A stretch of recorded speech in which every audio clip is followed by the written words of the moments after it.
How can you have a great family movie, but a lousy superhero movie that's more CW than theatrical release level? I don't know, but this Afro Latina is about to show you how, and boy, do I have some spicy takes in this one.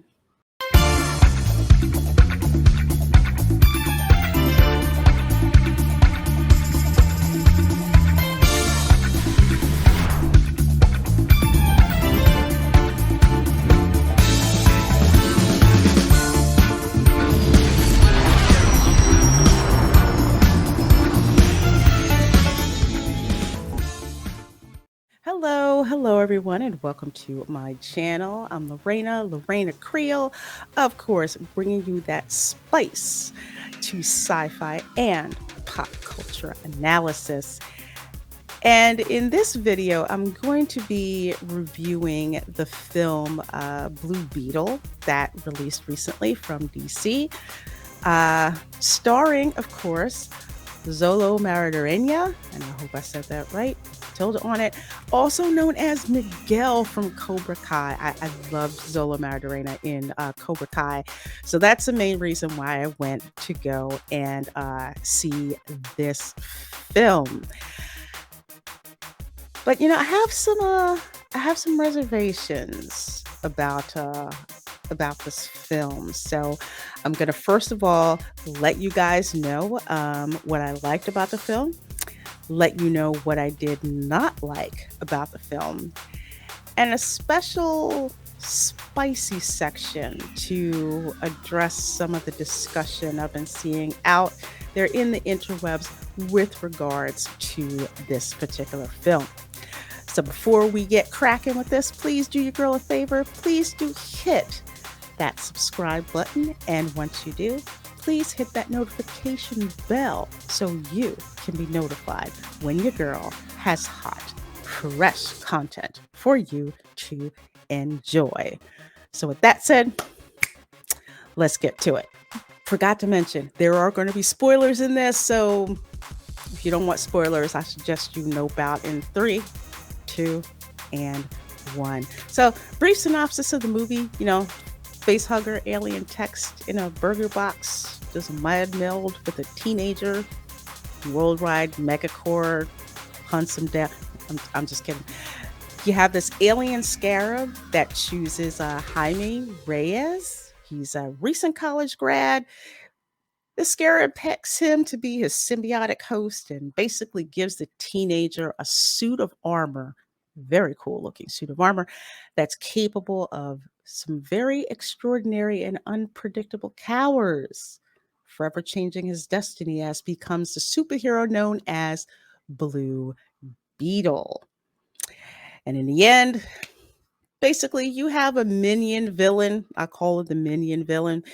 Assures the mutual destruction of both himself and the main villain, played by Susan Sarandon. The Reyes family is helped by the community and Cord Industries. This corporate responsibility message in there. Helps out.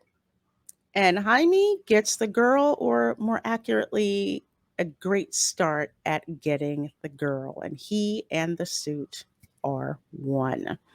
There is one post-credit scene, of course. Apparently, Blue Beetle #2. I kind of call them Blue Beetle, but not the original Blue Beetle, but like Blue Beetle 2.0. I guess Jaime is 3.0. He's alive, but he's kind of stuck in the Matrix and gets a message out saying whoever hears this to warn his daughter. So Jaime's new bae is in some trouble. So that's probably what's going to happen in the sequel.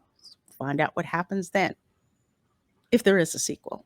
So let's get to what I liked about this film. Number one, Xolo Mariduena. Oh my gosh. His performance is stellar. But if you see him in Cobra Kai, you already knew that. And if anything, this film just shows how he can carry a franchise. He's the main reason that I saw the film. And He carried it just like I thought he would. So wonderful performance from this young man, and he has got such a bright future in Hollywood. So great performance by this guy. I love the family dynamic. To see a loving family on screen, we need more of that from Hollywood, and I'm glad that that was definitely shown in this film. Family is, a Latino family, Mexican American family, just to add that cultural dynamic to there. But the love of family is something that transcends culture. So, very strong point on this film. Strong male characters, unapologetically masculine characters, which is, it's a freaking rarity in film. So, props for having that happen. And not only just strong male characters, but female characters who are allowed to be feminine. Another great thing about this film, you have a beautiful color palette in this film. And by beautiful, I mean the colors are, the colors are vibrant. It doesn't seem like this dark, washed out palette. That definitely was not the case in this film. The location shots were beautiful, so it was definitely pleasing on the eyes to watch. I love Nana. I call her Nana, but I guess more accurately, it's Abuelita. Nana's got a past. And I just love her character. She is also a strong matriarch as well. It's just beautiful. You got to see the film. I'm surprised at how much George Lopez's character. I thought I was going to freaking hate him because I don't particularly like George Lopez. But I actually liked him. I really did like him in this. And when the trailer came out, and they had that line about Batman being a fascist, that really shouldn't have been there in the trailer. It was out of context. George Lopez's character, I believe he's Jaime's uncle. Um, he's a conspiracy theorist. And frankly, the trailer would have been better served and the film better served if they would have just gone with the part where he said he threw out the balloon because he said it's probably got a bug in it. They should have kept that. That was funny. That was funny and wouldn't have prejudiced the audience, so to speak, about this film. Again, with the thing of family, great message of family being more important than physical things. You've got community unity going on, finding your purpose, and knowing the difference between vengeance and mercy. So, again, great family and community messages in this film. And of course, gotta give props because one of my favorite hip hop groups was featured, well, their music was in this film, and that would be Cypress Hill. If it's something you can't understand, well, I could just kill a man. I'm telling you, I listen to a lot of Cypress Hill. But FYI, Cypress Hill is one of the main progenitors of West Coast hip hop, along with the likes of NWA, Tupac, and Snoop Dogg. So loved seeing Jaime just going ham and you hear Cypress Hill playing. That was cool. So let's get into what I did not like. And of course, a lot of this is part of the reason why I think that this is a very mediocre superhero movie, while being a very, very good, not good, excellent family film. There's too many Iron Man similarities. Iron Man, Iron Spider, both of it's just like knockoff Star Trek. I mean, the whole thing where Jaime goes all the way out into outer space. I mean, we saw that in Iron Man. We didn't even see it again here. You also had no real villain in this film. Now, I do not consider a corporate villain like the Susan Sarandon's character, who was the head of Cord Industries, Stark Industries, Cord Industries. Don't like how that similarities. But anyway, a corporate villain isn't a real superhero unless you're Lex Luthor or Norman Osborn. Just saying. It takes more than just wearing power heels and throwing out cheesy cheesy dialogue. Just no. No. Without a real villain boss for him to go against, doesn't feel superhero like. I thought the dad's death in this,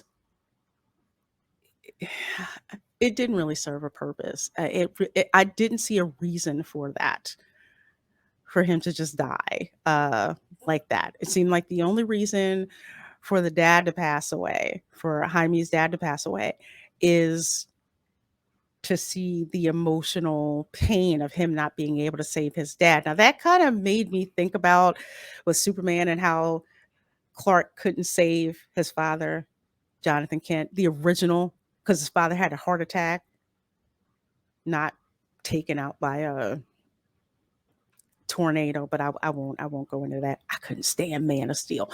But anyway, I could see the homage, but just it just didn't work for me. And I really don't feel that they had to kill him off. I thought that was very, very, very gratuitous.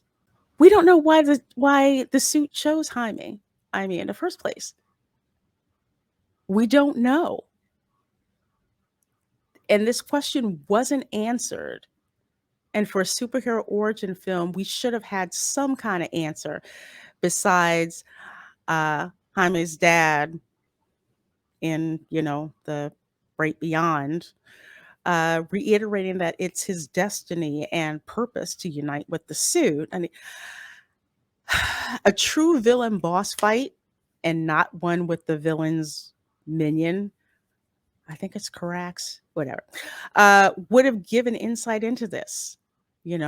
As wonderful as it is for Jaime to basically say, "My family is my strength."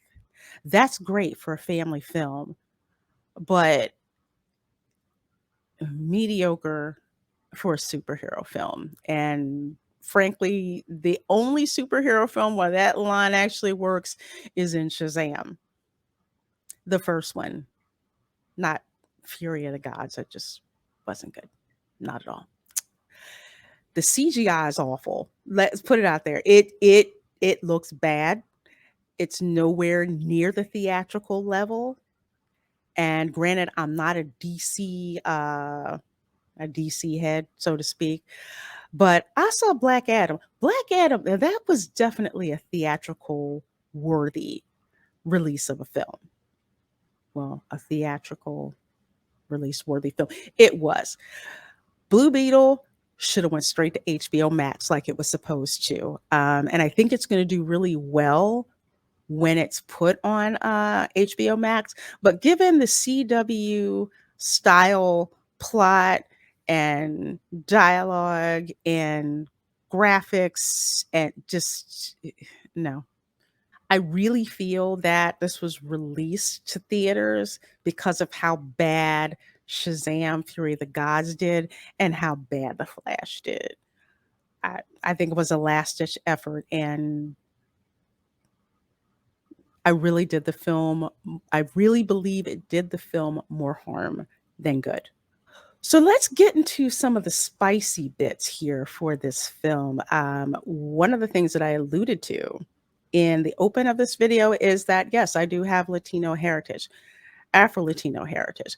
Actually, if you Google Los Floridanos, they are actually the Spanish families that came to St. Augustine, Florida, around 1565.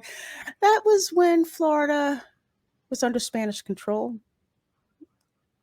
St. Augustine, San Agustin, St. Augustine. My Spanish is horrible.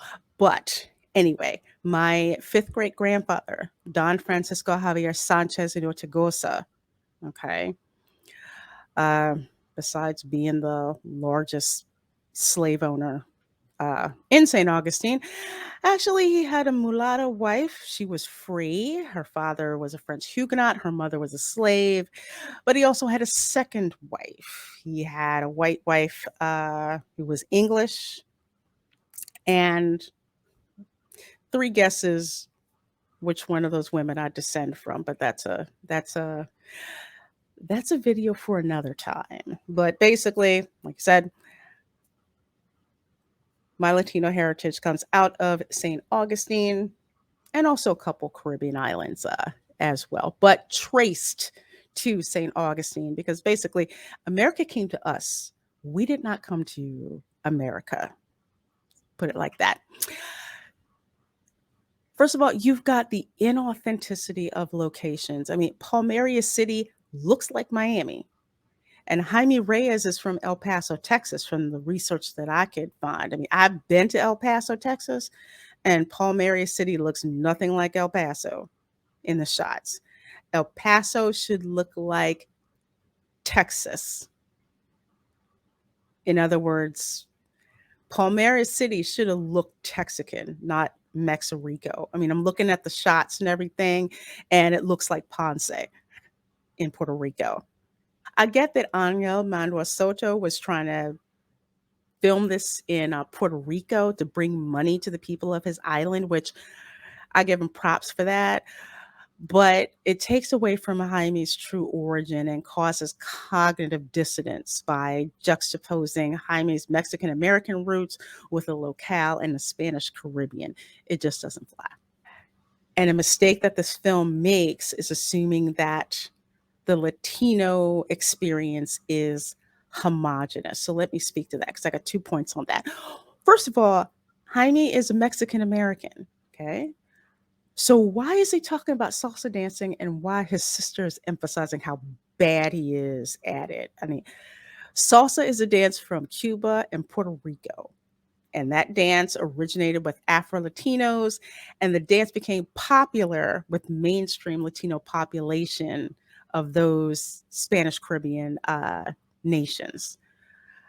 And it really does a serious disservice to the rich cultural history of that dance to associate it with Mexican American ethnic heritage. I mean, I don't see what's so wrong showing Aime enjoying Tejano, banda music, perhaps mariachi music that his parents and grandparents liked. It's a small thing, but for those of us who have Latino ancestry that is not from Mexico, this scenario doesn't land. It doesn't wash. And it would make more sense if Jaime was Puerto Rican or Cuban, or even if he said, hey, I got some friends from there and we're learning salsa and whatever. Just pay homage where homage is due. Now you have that School of the Americas reference, which has a really nasty history in Latin America, let's be honest, but it was done very ham-fisted and just done through flashbacks through the minion villain. And speaking of Latin America, if you're going to expand beyond Mexico, where are the depiction of the Afro Latinos? Where are the white Latinos? Where are the Asian Latinos? I mean, if you're going to go there all the way and provide the necessary cultural context and respect. I mean, if you're going to talk about colonialization and all of that, which I get it, are you going to turn the mirror back on Mexico and talk about how Mexico has been treating Afro Mexicans, about the discrimination against Afro Latinos in the Spanish Caribbean in South America? Just saying. Of course, there's the complaints about stereotypes. This is what I heard, but again, I saw this in a theater in a predominantly Latino area, basically Puerto Rican.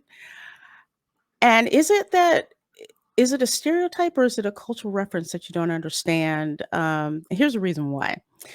There was a scene where there was like a jar of Vicks Vapor Rub. It's blue, you can't miss it.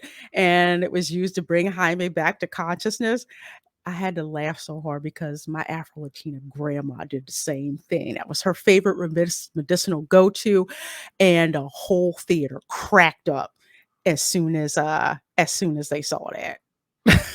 Now for me, I know that being popular with my family, and I know that as something common with Puerto Ricans and Dominicans as a medication. So that was funny. But again, it's like, is it a stereotype? Is it a or is it a cultural reference you don't get? You should ask yourself here that question. I've also heard some things about representation. So let me say this. Representation is a thing, but it is not the only thing.